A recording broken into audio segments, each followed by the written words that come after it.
Welcome back to my channel হাবিজাবি রান্নাঘরে তোমাদের সবাইকে স্বাগত। আশা করছি আমার দেশে বিদেশের সকল বন্ধুরা ভালো আছো, সুস্থ আছো। তোমাদের আশীর্বাদে আমিও ভালো আছি। তো বন্ধুরা দেখো, আজকে তোমাদের সামনে সম্পূর্ণ একটা নিরামিষ রেসিপি নিয়ে হাজির হয়ে গেছি। তো তোমরা দেখো যে আমি নিরামিষ রেসিপিটা কীভাবে তৈরি করছি সেটাই তোমাদের সঙ্গে শেয়ার করতে এসেছি। আর এত সুস্বাদু ও এত দুর্দান্ত স্বাদের একটা নিরামিষ, তো তোমাদের সঙ্গে শেয়ার না করে আমি পারলাম না, তাই তোমাদের সঙ্গে শেয়ার করতে চলে এলাম। তো বন্ধুরা চলো আর কথা বাড়াবো না।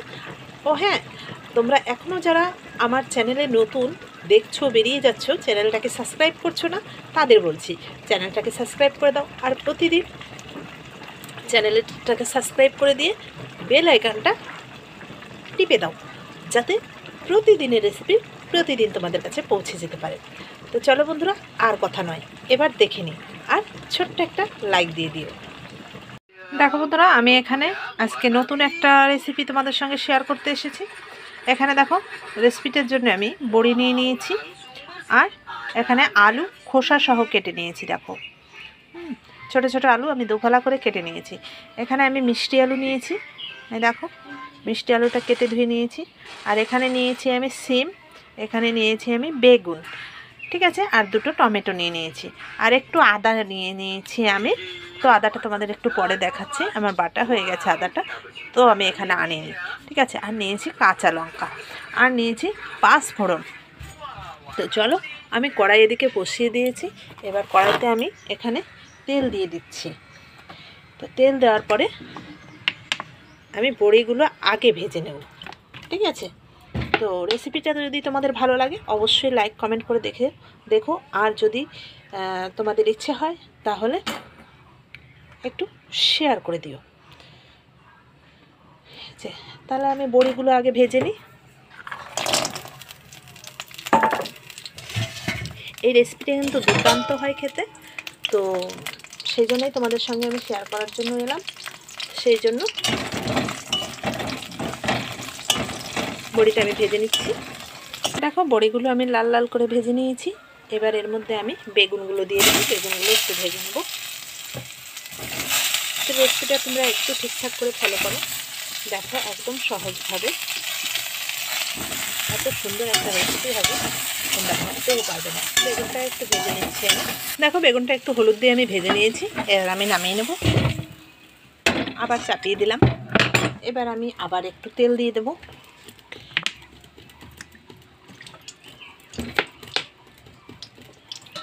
এবার আমি সিমগুলো দিয়ে দেব।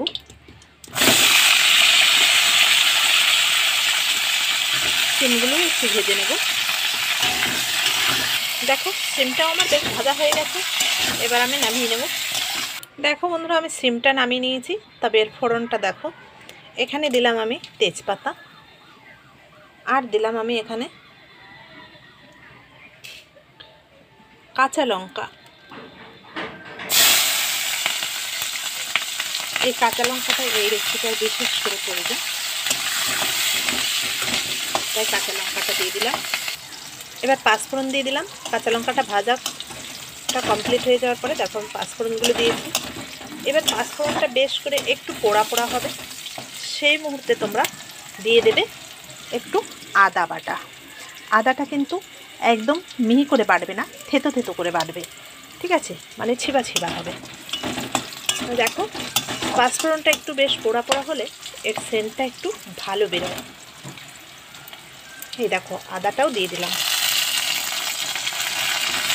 খুব সুন্দর একটা স্মেল বেরোয় এই 5 ফোড়নটা যদি এইভাবে তোমরা দাও। আদাটাও আমি একটু ভাজা ভাজা করে দিলাম। এই রেসিপি কিন্তু দুর্দান্ত একটি রেসিপি হয়, নিরামিষ হলেও এত সুন্দর হয় তোমরা অনুভব করতে পারবে না। এবার আমি আলুগুলো দিয়ে দিলাম। দেখো, 2 রকম আলুই আমি দিয়ে দিচ্ছি। দিয়ে এই আলুগুলো দিয়ে আমি একটু ভালো করে করে নেব।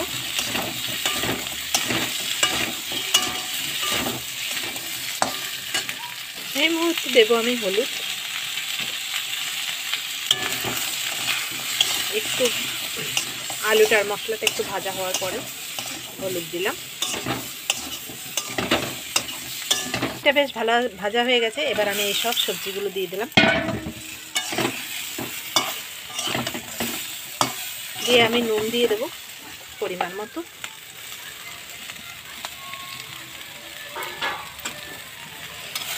নুন দিয়ে দিলাম। দেখো কত সুন্দর কষানো হয়ে গেছে। এবার আমি জল ঢেলে দেবো। জলটা অবশ্যই গরম জল।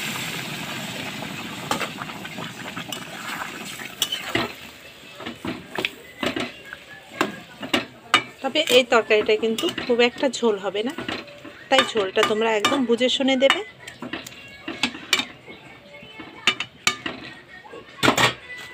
আর একটু দিয়ে দেব।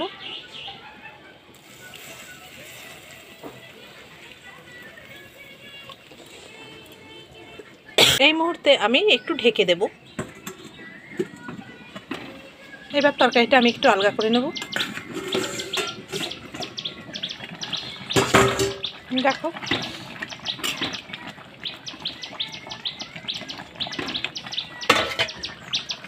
এবার আমি বড়িগুলো দিয়ে দেবো।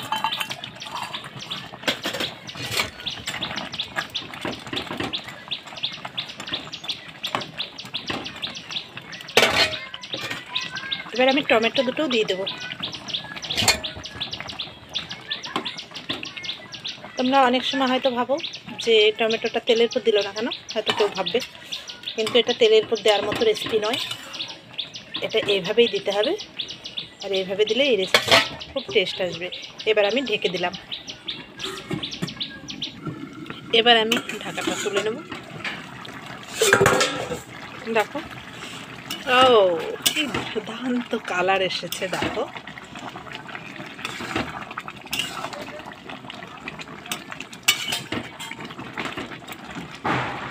আর এর সময় আমি দিয়ে দেবো ধনেপাতা।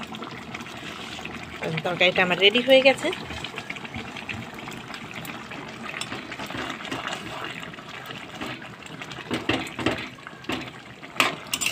তোমরা এভাবে যদি এই রেসিপিটা একবার করে খাও তাহলে আর মানে আমার মুখে কিছু বলতে হবে না। তোমরা নিজেরাই বুঝতে পারবে যে নিরামিষ হলেও এত সুন্দর টেস্ট।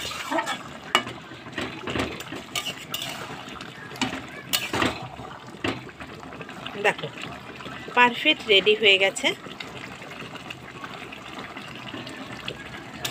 আর যদি তোমরা চাও একটু চিনি ছড়িয়ে দিতে পারো, এটা তোমাদের কাছে অপশনাল, যারা খাও, যারা পছন্দ করো।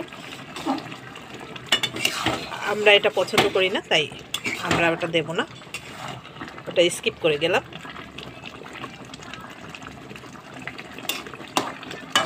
চলো এবার নামিয়ে নিই। এটা নামিয়ে নেওয়ার পরে আরও একটু টেনে যাবে, বুঝতে পেরেছো? তার জন্য এখনই আমি নামিয়ে নেব। চলো নামিয়ে নেওয়া যাক। এটা আমার কেমন হয়েছে এবার বাবুকে আমি দেব।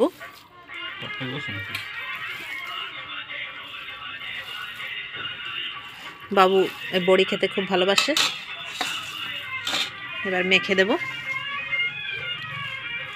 দেখো সিমগুলো আমি গোটা গোটা রেখেছি।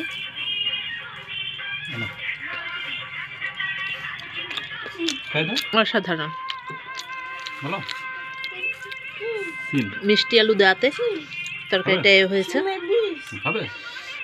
তো অবশ্যই তোমরা একবার এরকম ট্রাই করে দেখো যে কতটা লোভনীয় হয়। আর আলুর খোসাটা এরকম ছাড়িয়ে খেতে হবে, কারণ যেহেতু আমি এটা খোসা সহ ব্যবহার করেছি আলুটা।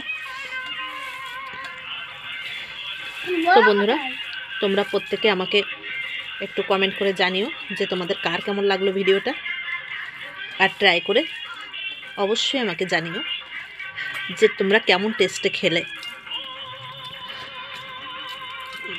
তো আমার সকল বন্ধুদের তোমাদের ওই মূল্যবান সময় আমাকে দেওয়ার জন্য অসংখ্য ধন্যবাদ ও অনেক অনেক ভালোবাসা। আর বড়িগুলো দেখ সুন্দর গলে গেছে। আর এখনও যারা আমার চ্যানেলটাকে সাবস্ক্রাইব করোনি, আমার চ্যানেলটাকে সাবস্ক্রাইব করে নাও, আর পাশে থাকা বেল বাটনটাকে অল করে দাও, যাতে প্রতিদিনের ভিডিও প্রতিদিন তোমরা পেয়ে যেতে পারো। আর তোমাদের লাইক, কমেন্ট অবশ্যই আমি পেয়ে যাচ্ছি, তাতে কোনো সন্দেহ নেই।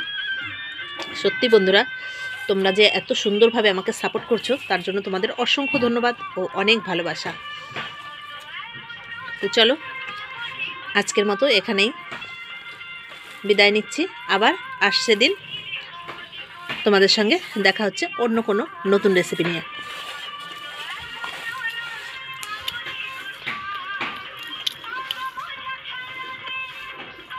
বাবা কি খাচ্ছ? বন্ধুদের বলে দাও, বলো বন্ধুদের।